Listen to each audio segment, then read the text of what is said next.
The Sleeping Beauty. There was formerly, in a distant country, a king and a queen, the most beautiful and happy in the world, having nothing to cloud their delight but the want of children to share in their happiness. This was their whole concern. Physicians, waters, vows, and offerings were tried, but all to no purpose. At last, however, after long waiting, a daughter was born. At the christening, the princess had 7 fairies for her godmothers, who were all they could find in the whole kingdom, that everyone might give her a gift. The christening being over, a grand feast was prepared to entertain and thank the fairies. Before each of them was placed a magnificent cover, with a spoon and a knife and a fork, of pure gold and exquisite workmanship, set with divers precious stones. But, as they were all sitting down at the table, they saw come into the hall a very old fairy, whom they had not invited, because it was near 50 years since she had been out of a certain tower, and was thought to have been either dead or enchanted. The king ordered her a cover, but could not furnish her with such a case of gold as the others had, because he had only 7 made for the 7 fairies. The old fairy, thinking that she was being slighted by not being treated in the same manner as the rest, murmured out some threats between her teeth. One of the young fairies who sat by her overheard how she grumbled, and, judging that she might give the little princess some unlucky gift, she went, as soon as she rose from the table, and hid herself behind the hangings, that she might speak last, and repair, as much as she possibly could, the evil which the old fairy might intend. In the meantime, all the fairies began to give their gifts to the princess in the following manner.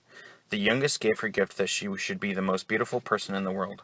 The second, that she should have wit like an angel. The third, that she should have a wonderful grace in everything she did. The fourth, that she should sing like a nightingale. The fifth, that she should dance like a flower in the wind. And the sixth, that she would play on all kinds of musical instruments to the utmost degree of perfection. The old fairy's turn coming next, she advanced forward, and with a shaking head that seemed to show more spite than age, she said that the princess, when she was 15 years old, would have her hand pierced with a spindle, and die of the wound. This terrible gift made the whole company tremble, and every one of them fell a-crying. At this very instant the young fairy came out from behind the curtains, and spoke the words aloud. "Assure yourselves, O king and queen, that your daughter shall not die of this disaster. It is true, I have not the power to undo what my elder has done. The princess shall indeed pierce her hand with a spindle, but instead of dying, she shall only fall into a profound sleep, which shall last 100 years, at the end of which time a king's son shall come and awake her from it." The king, to avoid this misfortune told by the old malicious fairy, caused at once his royal command to be issued forth, whereby every person was forbidden, upon pain of death, to spin with a distaff or spindle, nay, even so much as to have a spindle in any of their houses. About 15 or 16 years after, the king and queen being gone to one of their houses of pleasure, the young princess happened one day to divert herself by wandering up and down the palace, when, going up from one apartment to another, she at length came into a little room at the top of a tower, where an old woman, all alone, was spinning with her spindle. Now either she had not heard of the king's command issued forth against spindles, or else it was the wicked fairy who had taken this disguise. "What are you doing there, goody?" said the princess. "I am spinning, my pretty child," said the old woman. "Ha!" said the princess. "That is very amusing. How do you do it?" "Give it to me, that I may see if I can do so." The old woman gave it to her.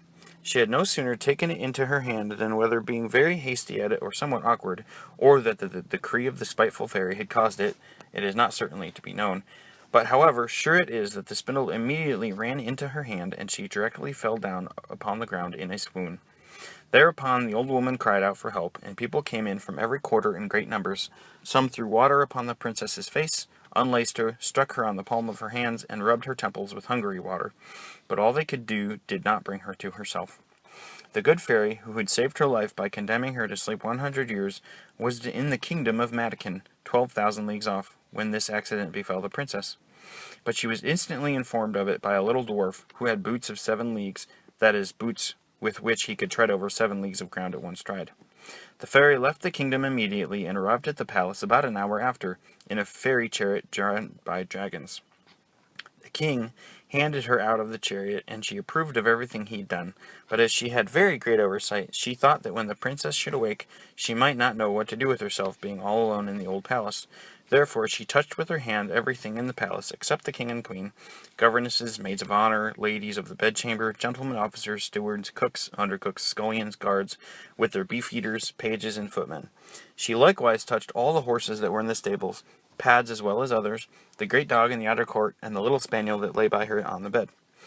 Immediately on her touching them, they all fell asleep, that they might not wake before their mistress, and that they might be ready to wait upon her when she wanted them. The very spits at the fire, as full as they could be of partridges and pheasants, and everything in the palace, whether alive or not, fell asleep also. All this was done in a moment, for fairies are not long in doing their business. And now the king and queen, having kissed their child without waking her, went very sorrowfully forth from the palace, and issued a command that no one should come near it. This, however, was not needed, for in less than a quarter of an hour there got up all around the park such a vast number of trees, great and small bushes and brambles, twined one within the other, that neither man nor beast could pass through, so that nothing could be seen but the very tops of the towers, and not that even, unless it were a good way off. Nobody doubted but there was an extraordinary example of the fairies' art, and that the princess, while she remained sleeping, might have nothing to fear from any curious people. When 100 years were gone and past, the son of a king, when reigning, who was of another family from that of the sleeping princess, being out a-hunting on that side of the country, asked what these towers were which he saw in the midst of a great thick wood. Everyone answered according as they had heard. Some said it was an old, ruinous castle haunted by spirits, others that all the sorcerers and witches kept their Sabbath or weekly meeting in that place. The most common opinion was that an ogre lived there, and that he carried thither all the little children he could catch, that he might eat them at his leisure, without anybody being able to follow him, as having himself only power to pass through the wood. The prince was at a stand, not knowing what to believe, when an aged man spoke to him thus: "May it please your highness, it is about 50 years since I heard from my father, who heard my grandfather say that there was then in that castle a princess, the most beautiful that was ever seen, that she must sleep there for 100 years, and would be wakened by a king's son, whom she was awaiting." The young prince was all on fire at these words, believing without considering the matter that he could put an end to this rare adventure, and pushed on by love and ambition, resolved that moment to attempt it. Scarce had he advanced towards the wood, when all of the great trees, the bushes, the brambles, gave way of their own accord, and let him pass through. He went up to the castle, which he saw at the end of a large avenue, and entered into it. What that not a little surprised him was, he saw none of his people could follow him, because the trees closed again as soon as he passed through them. However, he did not cease from violently pursuing his way.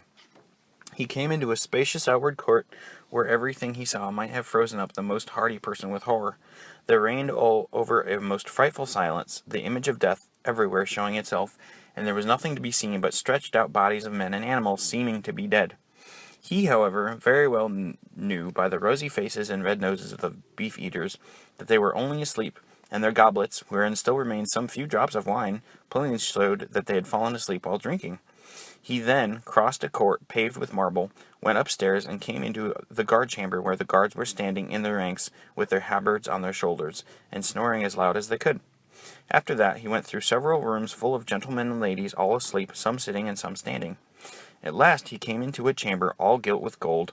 Here he saw, upon a bed, the curtains of which were all open, the fairest sight that ever he beheld, a princess who appeared to be of 15 or 16 years of age, and whose resplendent beauty had in something divine. He approached with trembling and admiration, and fell down before her on his knees.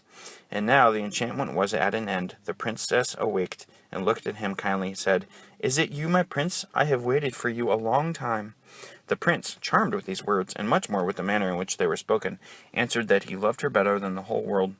Then they talked for 4 hours together, and yet said not half of what they had got to say.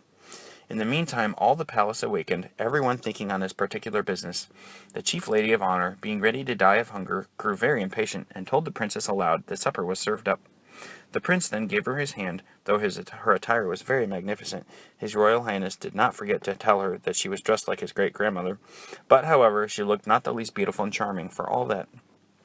They went into the great hall of looking-glasses, where they held the wedding supper, and were served by the officers of the princess. The violins and hautboys played all the old tunes, but very excellent, though it was now about 100 years since they had any practice. After supper, the Lord Almoner married them in the chapel of the castle, and they lived happily ever after.